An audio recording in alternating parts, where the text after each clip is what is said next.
আসসালামু আলাইকুম। I hope সবাই ভালো আছেন। আজকে আমরা বুক 10 এর রিডিং প্যাসেজ একটা সলভ করব। এটা হচ্ছে টেস্ট 1 এর একটা রিডিং প্যাসেজ। প্যাসেজটার নাম হচ্ছে স্টেপ ওয়েলস। আচ্ছা, সো আমরা অলরেডি দেখতে পাচ্ছি কোশ্চেনস দেওয়া আছে। প্রথম পাঁচটা হচ্ছে ট্রু ফলস নট গিভেন। তারপরে তিনটা কোশ্চেনস আছে question answer one word only. তারপরে চারটা কোশ্চেন আছে, আমরা এটাকে টেবিল কমপ্লিশন বলতে পারি। আচ্ছা, সো ট্রু ফলস নট গিভেনে আমাদের যে জিনিসটা হয়, আমরা কিওয়ার্ড ধরে আমরা কোশ্চেনের ইনফরমেশনটা কোথায় আছে সেটা বের করার চেষ্টা করব। আর যেহেতু true false not given, so এটা অবশ্যই সিকোয়েন্সিয়ালি থাকবে। মোস্ট প্রবাবলি ফার্স্টের কোশ্চেনটা ফার্স্টের দিকে এবং লাস্টের কোশ্চেনটা লাস্টের দিকে। তবে মাঝে মাঝে প্যাসেজের ফার্স্ট হাফ থেকে কিংবা সেকেন্ড হাফ থেকে অথবা প্রথম তিনটা প্যারাগ্রাফ কিংবা আহ, শেষের চারটা প্যারাগ্রাফ এই ধরনের পার্শিয়ালিও, মানে একটা পুরো প্যাসেজের একটা অংশ থেকেও পুরো সবগুলো ট্রু ফলস চলে আসতে পারে। তো প্রথম কোশ্চেনটা আমরা যদি একটু দেখি, বলা হচ্ছে examples of ancient step Wales can be found all over the world. মানে পুরাতন যে স্টেপ ওয়েলস মানে হচ্ছে ওয়ান টাইপ অফ ওয়েল, মানে কুয়া, যেগুলো হচ্ছে স্টেপ বাই স্টেপ এগুলোতে নামা যাইতো, একদম নিচে পানির লেভেল পর্যন্ত নামা যাইতো। তো বলা হচ্ছে এই এনশিয়েন্ট স্টেপ ওয়েলস গুলা পুরো পৃথিবীতেই পাওয়া যাইতো। তো আমাদের ট্রু ফলস নট গিভেন নিয়ে আমরা একটু বেসিক বলে নিই। সেটা হচ্ছে ট্রু হওয়ার জন্য আমাদের 100% ইনফরমেশনটা ট্রু হইতে হবে। ফলস হওয়ার জন্য এবং নট গিভেন হওয়ার জন্য ওর যে কোনো একটা পোর্শন ফলস কিংবা নট গিভেন হইলেই হবে। অর্থাৎ ট্রু হওয়ার জন্য আমাকে কোশ্চেন, আমি যদি অ্যানালাইসিস করি, কোশ্চেন আমরা কয়টা পার্ট দেখতে পাই একটু খেয়াল করেন। আমরা দেখতে পাই হচ্ছে এক্সাম্পলস। কিসের এক্সাম্পলস? এনশিয়েন্ট স্টেপলস এর এক্সাম্পলস। এবং এগুলা পাওয়া যায় all over the world. So মোটা দাগে তিন থেকে চারটা অংশ আছে আমার কোশ্চেনের ইনফরমেশন আছে যেগুলো ভ্যালিডেট করার মতো। তো ট্রু হওয়ার জন্য প্রত্যেকটা অংশ আমার ভ্যালিডেট হইতে হবে। কিন্তু ফলস হওয়ার জন্য যে কোনো একটা যদি ভ্যালিডেটেড না হয় তাহলেই পুরোটা ফলস হয়ে যাবে। নট গিভেন হওয়ার জন্য যে কোনো একটা পার্ট যদি নট গিভেন থাকে তাহলেই পুরোটা নট গিভেন হয়ে যাবে। সো আমরা একটু দেখি যে, যেহেতু পুরো পৃথিবীতে পাওয়ার কথা বলছে, সো আমরা একটু দেখি লোকেশন, রিজিয়ন এই ধরনের কোনো ওয়ার্ড বা এই ধরনের কোনো কিছু আমাদের প্যাসেজে আছে কিনা। আচ্ছা, সো আমরা যদি একটু দেখি, দেখেন আম, প্রথম দুই লাইনে যেই হেডলাইনটা দেওয়া আছে, বলা হচ্ছে millennium ago stepwells were fundamental to life in the driest parts of India. তো ইন্ডিয়ার এক মানে শুকনো অঞ্চলগুলোর কথা বলা হচ্ছে। Richard Cox travel to north western India to document this spectacular monuments from a bygone era. অর্থাৎ প্রচুর মানে অনেক প্রাচীন আমল থেকেই এই জিনিসগুলোকে ডকুমেন্ট করার জন্য রিচার্ড কক্স নামে একজন উত্তর পশ্চিম ইন্ডিয়াতে যাত্রা করেছিলেন।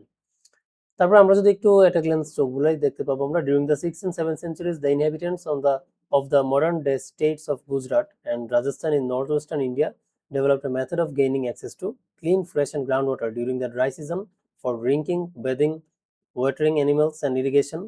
সো ইন্ডিয়ার কথা বলা হচ্ছে। তারপর যদি আমরা একটু নিচে যাই কুইকলি, যদি আমরা একটু আম, দেখার চেষ্টা করি, ইউনিক টু দিস রিজিয়ন, এই কথাটা, staples are often architecturally complex and vary widely in size and shape. So এই কথাটা হচ্ছে আমার important. Unique to this reason মানে, ইউনিক টু দিস রিজন মানে হচ্ছে যেটা শুধুমাত্র এই এলাকাতেই পাওয়া যায়, যেটা শুধুমাত্র এই এলাকার একটা অনন্য একটা ফিচার, ইউনিক একটা ফিচার। ঠিক আছে, সো আমাকে বোঝাই যাচ্ছে যে ইউনিক টু দিস রিজন মানে হচ্ছে স্টেপলসটা আসলে পুরো পৃথিবীতে পাওয়া যায় না। স্টেপলসটা পাওয়া যায় শুধুমাত্র ইন্ডিয়া কিংবা ইন্ডিয়ার এই যে অংশগুলোর কথা এখানে আলোচনা করা হয়েছে সেই অংশগুলো, Gujarat and Rajasthan and etcetera. So এটা হচ্ছে ফলস হয়ে যাবে, কারণ অল ওভার দ্য ওয়ার্ল্ড এই অংশটা কি ভুল, সম্পূর্ণ কনফ্লিক্টিং ইনফরমেশন দেওয়া আছে। যদি আমার লোকেশন সম্পর্কে কোনো ইনফরমেশনে না দেওয়া থাকতো তখন এটা নট গিভেন হয়ে যেত। বাট যেহেতু আমার ইনফরমেশন দেওয়া আছে এবং ইনফরমেশনটা কনফ্লিক্ট করতেছে, সো এটা ফলস হয়ে যাবে। সেকেন্ডে বলা হচ্ছে step wells had a range of functions in addition to those related to water collection. তো বলা হচ্ছে যে স্টেপ ওয়েলস এর রেঞ্জ অফ ফাংশনস ছিল, হ্যাঁ, মানে অনেকগুলা ফাংশনস ছিল, একটা গ্রুপ অফ ফাংশনস ছিল। কিসের সাথে? ওয়াটার কালেকশনের পাশাপাশি, ওয়াটার কালেকশনের পাশাপাশি কিছু কাজ ছিল। আচ্ছা, সো আমরা হচ্ছে যদি দেখি ফার্স্ট প্যারাগ্রাফে আমরা আহ, এই স্টেপলস গুলো দিয়ে আসলে কি করা হয় এরকম একটা কথাবার্তা ছিল, কাজের ব্যাপার স্যাপার। তো আমরা একটু যদি এই জায়গাটা দেখি, so Rajasthan in northwestern India developed a method of gaining access to clean fresh groundwater during the dry season. ঠিক আছে, মানে তারা হচ্ছে ড্রাই সিজনে গ্রাউন্ড ওয়াটার অ্যাক্সেস করার একটা নিয়ম বের করেছিল ফর কিসের জন্য? Drinking, bathing, watering animals and irrigation. So এই যে আমরা এখানে দেখতে পাচ্ছি যে শুধুমাত্র ওয়াটার কালেক্ট করে রাখাই না, তাদের আসলে কাজের আরো অনেকটা একটা বড় একটা পরিধি ছিল কাজের। Drinking, bathing, watering animals and irrigation, অর্থাৎ খাওয়া, গোসল করা, আহ, গবাদি পশুকে পানি দেওয়া এবং আহ, শস্য খেতে পানি দেওয়া। সো এই সবগুলো কাজই হচ্ছে আসলে কি আমাদের রেঞ্জ অফ ফাংশন। সো এইটা হচ্ছে ট্রু। 3 নম্বরে বলা হচ্ছে the few existing stepwells in Delhi are more attractive than those found elsewhere. আচ্ছা, সো থার্ড কোশ্চেনের আমি ইনফরমেশন যদি বের করতে চাই, আমাদের স্কিমিং এন্ড স্ক্যানিং এর আগে অবশ্যই হচ্ছে একটু মাথায় রাখতে হবে যে আমরা যখন স্ক্যান করব ইনফরমেশনের জন্য বা ইনফরমেশন আসলে কোথায় আছে, আমরা কি নিয়ে স্ক্যান করব, সবসময় মাথায় রাখবেন যে আমরা হচ্ছে একটা শব্দ নিয়ে স্ক্যান করব। এখন শব্দটা কথার কথা যদি একটা ইয়ার হয়, সো এটা আমাদের জন্য বের করাটা ইজি। যেমন 1930 একটা সাল। তারপরে ধরেন যদি কোন একটা রাইটারের নাম হয়, যেমন হচ্ছে J.K. রাউলিং, হ্যাঁ, এরকম একটা রাইটারের নাম। তো এই ধরনের ওয়ার্ডগুলো কিন্তু আমাদের জন্য বের করা ইজি হয়। তারপর ধরেন লন্ডন নিয়ে কিছু একটা বলা হয়েছে, লন্ডন, প্যারিস নিয়ে কিছু একটা বলা হইলো। তো এই ধরনের যে নামগুলা, যেগুলো একটা শহরের নাম কিংবা একটা মানুষের নাম, একটা সালের নাম, একটা সিজন, স্পেসিফিক একটা প্রাণীর নাম, লোকেশন, সো এই যে প্রপার নাউন গুলা, এই ধরনের নাউন গুলা সাধারণত আমাদের খুঁজে বের করতে সুবিধা হয়। সো 3 নম্বর কোশ্চেনটা দেখেন, the few existing stepwells in Delhi. তো এখানে যে জায়গার নামটা দেয়া আছে, এই জায়গার নামটাই হচ্ছে আমার সবচেয়ে বড় কিওয়ার্ড। সো আমি যদি দিল্লি যেখানে যেখানে পাবো ওই জায়গাগুলোতে যদি আমি খুঁজি, এই ইনফরমেশনটা পেয়ে যাব। সো আমরা যদি একটু স্কিম করি, আমরা স্কিম করলে ডেলি ওয়ার্ডটা কোথাও পাই কিনা। আমরা হচ্ছে এই জায়গায় গুজরাটে এই যে দিল্লির কথা বলা আছে, আমরা অলরেডি আমরা এখানে দিল্লির কথা পেয়ে গেলাম। সো কি বলা হচ্ছে দিল্লি নিয়ে, আমরা যেখানে কিওয়ার্ডটা পাবো আমরা তার আগের লাইন থেকে পড়াটা শুরু করব। সো আগের লাইনের ফুল স্টপ শুরু হয়েছে হচ্ছে এই জায়গা থেকে। সো আমরা একটু পড়ি। Most temples are found dotted around the desert areas of Gujarat. অর্থাৎ ডটেড রাউন্ড মানে হচ্ছে লাইন ধরে, একাধারে। সো একাধারে অধিকাংশ স্টেপল গুলোই গুজরাটের মরুভূমি এলাকায় পাওয়া যায়। Where they are called vav, and Rajasthan where they are called baori. So গুজরাটে বাফ বলা হয়, রাজস্থানে বাউরি বলা হয়। While a few also survive in Delhi. So কিছু আবার দিল্লিতেও আছে। Some are located in or near villages as public places or the community. Others were positioned beside roads and resting places for travelers. So Delhi নিয়ে আসলে কি বলা হচ্ছে? আচ্ছা, একটা কথা বলে রাখি, সেটা হচ্ছে কিওয়ার্ডের আগে লাইন যেমন পড়েছি, কিওয়ার্ডের ঠিক পরের লাইন পর্যন্ত কিন্তু আমরা পড়বো। আচ্ছা, so getting back to my discussion, Delhi নিয়ে আসলে কি বলা হচ্ছে?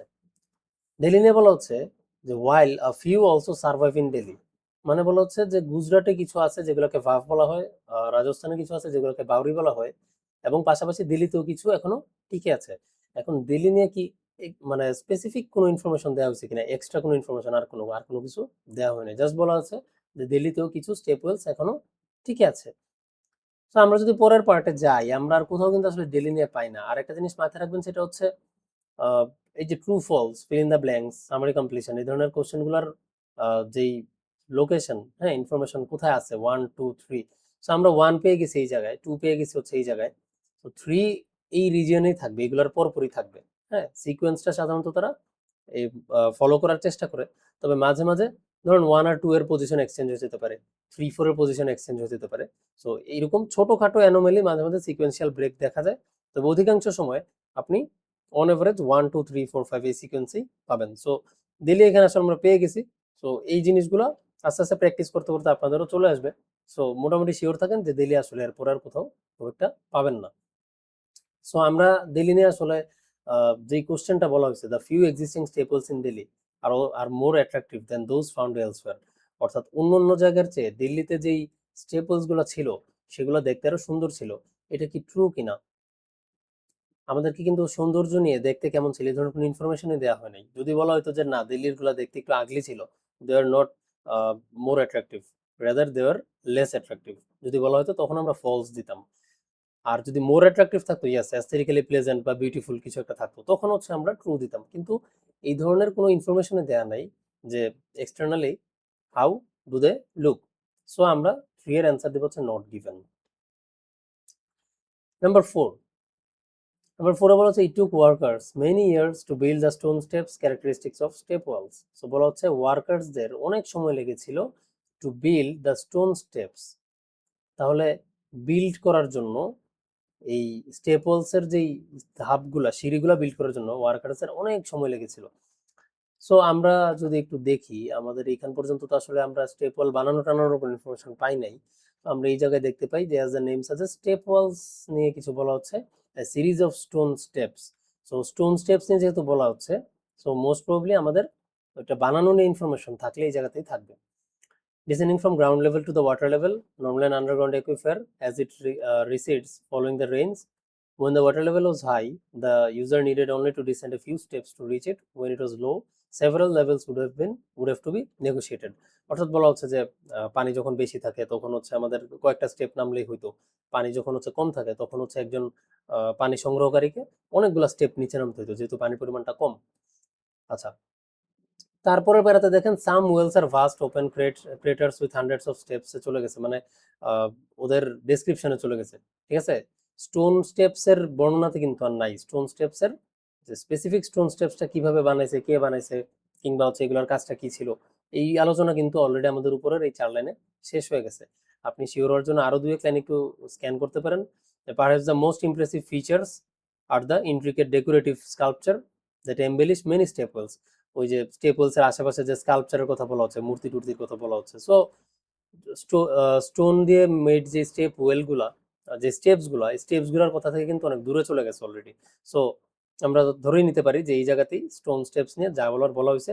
এখন এই জায়গায় ওয়ার্কার্সরা বিল্ড করছে কিংবা কতদিন লাগছে এই ধরনের কোনো ইনফরমেশন ছিল না। So the answer of number 4 is not given. Number 5. The number of steps above the water level in a step well altered during the course of a year. অর্থাৎ বছরের বিভিন্ন সময়ে আমাদের পানির উপরের যে স্টেপস গুলো ছিল, the number of steps above the water level, পানির লেভেলের উপরে যে স্টেপস এর নাম্বার, এইটা হচ্ছে অল্টার্ড, মানে অল্টার মানে হচ্ছে চেঞ্জ হওয়া ডিউরিং দ্য কোর্স অফ ইয়ার, অর্থাৎ একটা বছরের বিভিন্ন সময়ে এই সংখ্যাটা চেঞ্জ হইতো কিনা। একটু মনে করলেই দেখবেন যে আমরা আসলে এখানে এই ধরনের একটা কথাবার্তা পাইছিলাম যে when the water level was high, the user needed only to descend a few steps to reach it, অর্থাৎ কয়েকটা মাত্র স্টেপ নামলেই পানি পেয়ে যাইতো। when it was low, several levels would have to be negotiated.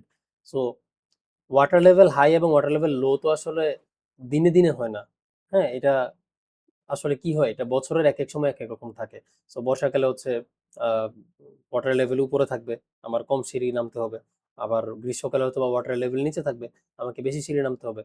বা শীতকালে কম থাকবে, আমাকে বেশি সিঁড়ি নামতে হবে।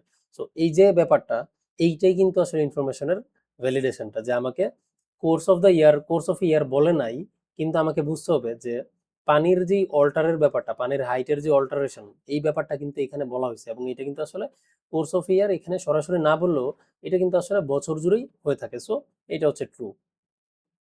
আচ্ছা, সো কোশ্চেন নাম্বার 6 to 8, তো খেয়াল করলে দেখেন আমাদের এই যে 1 থেকে 5 পর্যন্ত আমরা ইনফরমেশন কিন্তু এই প্রথম 3টা প্যারার মধ্যে মোটামুটি পেয়ে গেছি। সো এই ধরনের সিনিয়রিতে যখন পড়বেন দেখবেন যে ফার্স্টের 4-5টা কোশ্চেন আপনি প্রথম 3-4টা প্যারাতে পেয়ে গেছেন। তো ধরে নিবেন যে পরের যেই কোশ্চেন টাইপটা, ওই কোশ্চেনটা মোস্ট প্রবাবলি তারপরের অংশ থেকে আসবে, উপর থেকে আর আসবে না। আর আপনি তো কোশ্চেন সলভ করার শুরুতে উপরের অংশটা একটু একটু পড়ছেনই, তো যদি চলেও আসে ওইটা ইমিডিয়েটলি ধরতে পারবেন। আচ্ছা, সো বলা হচ্ছে choose one word only from the passage for each answer. So আমাকে হচ্ছে একটা ওয়ার্ড চুজ করতে হবে। Write your answers in boxes 6 to 8 in your answer sheet. Okay, আমরা তো কম্পিউটার বেস, তো এখানে টাইপ করে দিতে হবে। Which part of some step walls provided shade for people. ঠিক আছে, তো মানুষকে শেড দিত কোন পার্ট স্টেপ ওয়েলের। ঠিক আছে, সো এখানে ইউনিক ওয়ার্ড কোনটা, ইউনিক ওয়ার্ড হচ্ছে প্রোভাইডেড শেড। ঠিক আছে, ছায়া দিত আসলে কোন অংশটা স্টেপ ওয়েলের। তো আমরা এইটুক পর্যন্ত স্টেপ ওয়েলের কাজের অংশ এখানে পাইছি, স্টেপ ওয়েল কি কি করতো, কিন্তু এখানে ছায়া জাতীয় কোনো কিছু পাই নাই। এইখানেও আমাদের স্টেপ ওয়েলের লোকেশন নিয়ে কিছু বলা ছিল, স্টোন মেড স্টেপগুলোর কথা এখানে বলা হয়েছে। তারপর পার্টটা আমরা একটু দেখি যে এখানে শেড তো আসলে সাধারণত রোদ থেকে দেয়, সো রোদ নিয়ে বা শেড নিয়ে কোনো কিছু বলা হয়েছে কিনা। সো খেয়াল করেন এই যে এই লাইনটায় আমরা এখান থেকে পড়ি, some wells are vast open craters with hundreds of steps paving each sloping side, অর্থাৎ দুই পাশেই হচ্ছে সিঁড়ি থাকতো, অফেন ইন টিয়ার্স বিভিন্ন লেভেলে ভাগ করা থাকতো, আদার্স আর মোর এলাবোরেট, অন্যান্য পাসগুলো অনেক বড় ছিল, with long stepped passages leading to the water by several storeys, অর্থাৎ কয়েক তলা জুড়ে লম্বা লম্বা প্যাসেজ থাকতো যেগুলো হচ্ছে আমাদের পানি পর্যন্ত নিয়ে যেত। Built from stone and supported by pillars, they also included pavilions that sheltered visitors from the relentless heat. অর্থাৎ হিট মানে হচ্ছে কি, রিলেন্টলেস হিট মানে হচ্ছে রোদ। সো প্রচন্ড রোদ থেকে বা প্রচন্ড তাপ থেকে বাঁচানোর জন্য পানি যারা নিতে আসতো তাদেরকে কিছু প্যাভিলিয়ন্স ছিল। সো তাপ রোদ থেকে বাঁচাবে আসলে কে? ছায়া। সো এই জিনিসটাই হচ্ছে এখানে একটু উল্টায় দেওয়া আছে। এখানে রিলেন্টলেস হিট থেকে বাঁচানোর কথা বলছে, এখানে বলা হচ্ছে কি প্রোভাইডেড শেড ফর পিপল, যে মানুষকে ছায়া দিত কোন অংশগুলা। সো এটার অ্যান্সার হবে pavilions, PAVILIONS. Number 7. What about serious climatic event which took place in southern Rajasthan is mentioned in the article?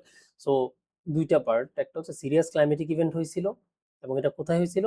Southern রাজস্থানে, যেটা কিনা আর্টিকেলে মেনশন করা হয়েছে। সো আমাকে একটু যদি চিন্তা করেন, আমি আসলে রাজস্থান ধরে যদি খুঁজি তাহলে আমার জন্য কাজটা কি ইজি হয়। সো আমরা একটু দেখি রাজস্থান কোথায় আছে। রাজস্থান, এই যে রাজস্থান, ঠিক আছে, এবং সাউদার্ন রাজস্থানের কথা বলা আছে। সো এই লাইনটাই দেখেন কি বলা হচ্ছে, their condition has not been helped by recent dry spells. Southern Rajasthan suffered an 8-year drought between 1996 and 2004। অর্থাৎ সাউদার্ন রাজস্থান 8 বছরের একটা খরার ভিতর দিয়ে গেছিল।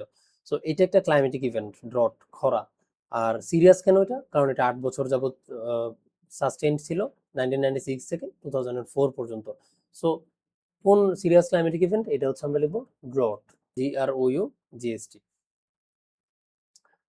আচ্ছা, number 8, who are frequent visitors to stepwells nowadays. বর্তমানে এই স্টেপলস এর ফ্রিকোয়েন্ট ভিজিটার্স কারা?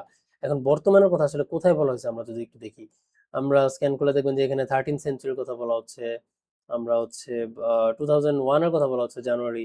সো যেহেতু আমাদের এখন হচ্ছে 2026 সাল, তো সবসময় মনে রাখবেন প্রেজেন্ট বলতে এক্স্যাক্টলি 2026 না বুঝালেও ইউজুয়ালি তারা 3-4 বছর, অ্যারাউন্ড 3-4 বছরের একটা সাল, কিংবা প্রেজেন্ট টাইম, নাওয়াডেজ, হ্যাঁ, রিসেন্টলি, রিসেন্ট ডেজ, এই ধরনের ফ্রেজ কিংবা সালকে তারা বুঝিয়ে থাকে।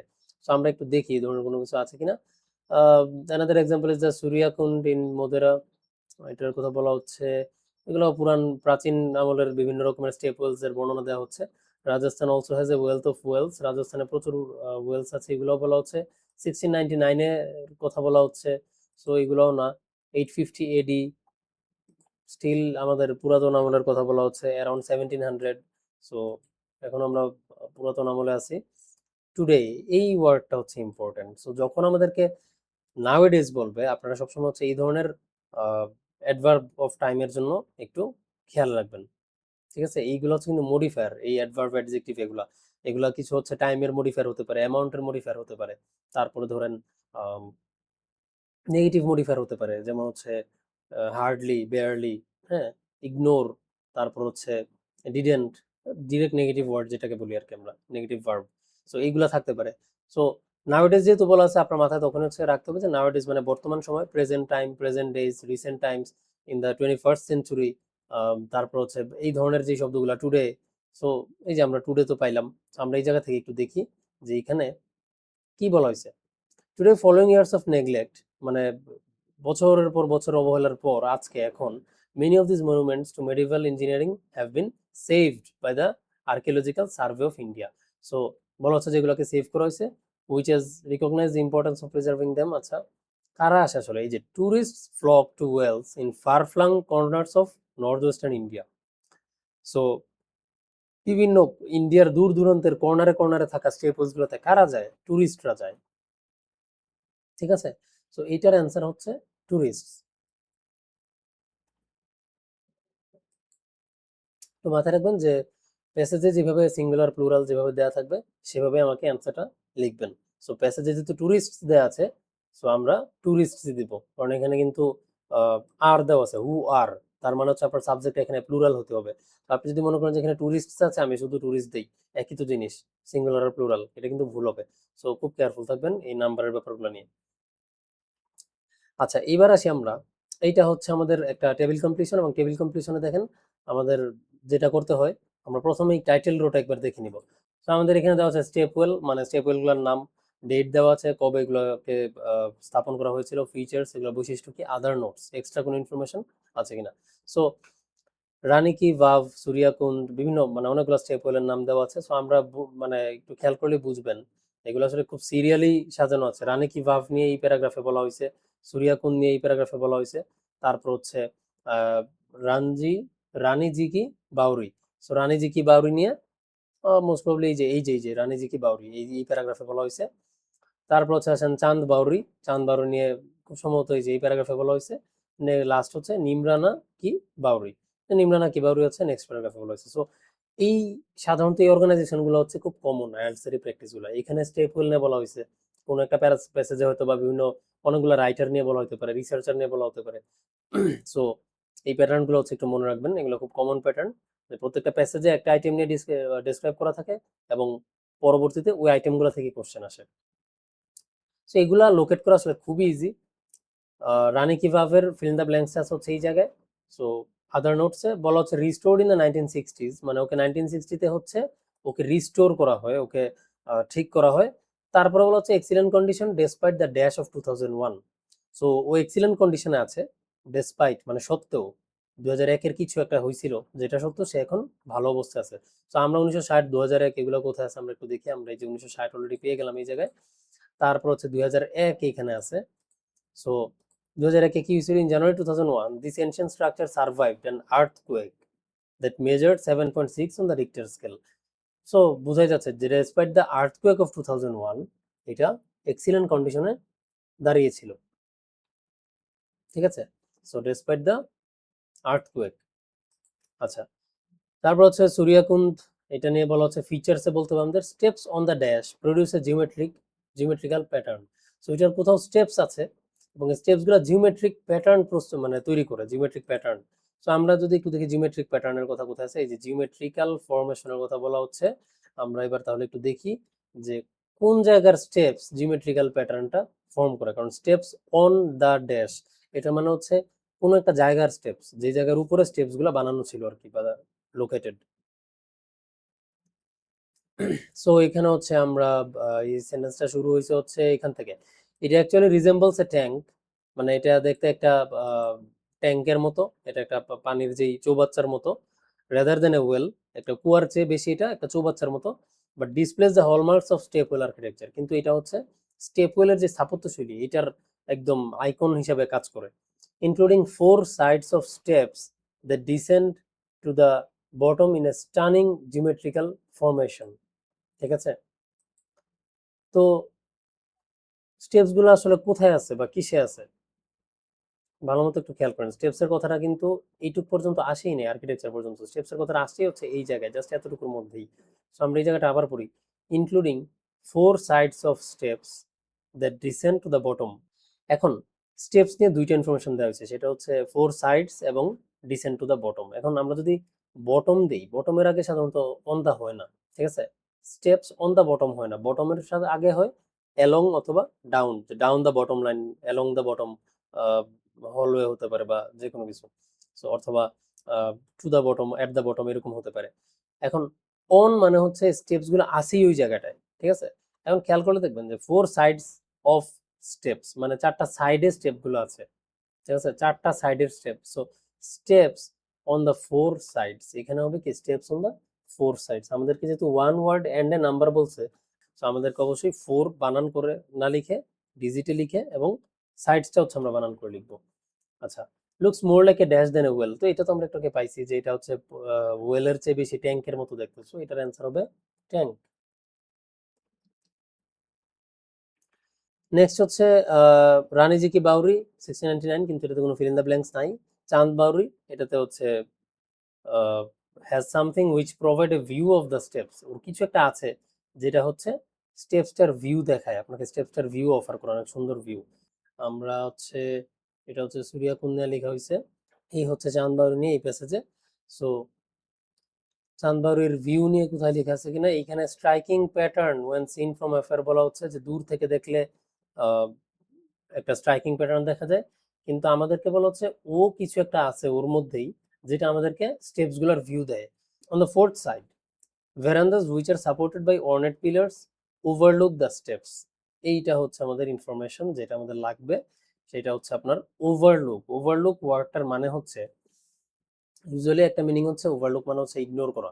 হ্যাঁ, আহ, আমি হয়তো বা কোনো কিছু একটা দেখলাম না কোনো কারণে, আমি ওভারলুক করে গেলাম। কিন্তু ওভারলুকের আরেকটা মিনিং হচ্ছে যে আপনি কোনো একটা জায়গা থেকে এই জিনিসটা দেখা, উপর থেকে দেখা, বা কোনো একটা জায়গা থেকে আপনি কোনো কিছুর উপরে নজর রাখা, ওইটাকে আমরা ওভারলুক বলে থাকি, কিছুটা লুক আউটের মতো। সো ভ্যারান্দাস, ঠিক আছে, বারান্দার কথা বলা হচ্ছে which are supported by ornate pillars, মানে অর্নেট পিলার্স যে সাপোর্টেড কিছু বারান্দা আছে যেগুলো হচ্ছে কি স্টেপস গুলোর উপরে আপনাকে দেখতে দিবে, মানে স্টেপস গুলোর উপর আপনাকে একটা ভিউ প্রোভাইড করবে। সো এটার অ্যান্সার হবে কি ভ্যারান্দাস। লাস্ট হচ্ছে নিমরানা কি বাউরি, এটা বলা হচ্ছে নিমরানা কি বাউরি হচ্ছে এই তিন লাইনে আছে, হ্যাজ টু ড্যাশ লেভেলস, কিছু একটা লেভেলস আছে। সো এই যে last two being under water, two এর ইনফরমেশন আমরা একটা পাইছি। সো কোন দুইটা জিনিস under water has two dash levels? তো বলা হচ্ছে constructed in around 1700, it has 9 storey deep. 9 storey মানে হচ্ছে 9 তলা। সো বিল্ডিং এ সাধারণত আমরা ground level, first level, second level, মানে প্রতি স্টোরিকে আমরা কিন্তু লেভেলও বলে থাকি। With the last two being under water. তো তার মানে পরে বলতে হচ্ছে গ্রাউন্ড লেভেলের কথা। আচ্ছা, তো তার মানে দুইটা কিরকম লেভেল আছে, আন্ডার ওয়াটার লেভেল আছে। সো আমাদের এটা হচ্ছে আন্ডার ওয়াটার অভিযানে, আন্ডার ওয়াটার। সো এই হচ্ছে আমাদের স্টেপ ওয়েলস এর সলিউশন। আই হোপ সবাই বুঝতে পারছেন। আমরা আজকে এখান পর্যন্ত থাকবে, নেক্সট কোনো ভিডিওতে আবার অন্য একটা প্যাসেজ আমরা সলভ করব। সবাই ততদিনে ভালো থাকবেন, আল্লাহ হাফেজ।